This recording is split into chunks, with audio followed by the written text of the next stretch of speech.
Hoje eu vou mostrar pra vocês como fazer slime. Quem aí gosta de brincar com slime? A gente vai utilizar materiais super fáceis que vocês têm em casa, tá bom?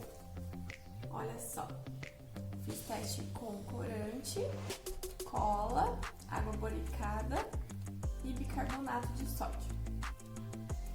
E também fiz uma experiência com essa massinha aqui, ó, para artesanato. Ou é a famosa massinha de EVA, se você tiver em casa.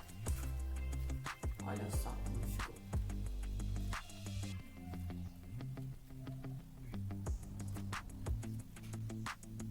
Espero que vocês gostem.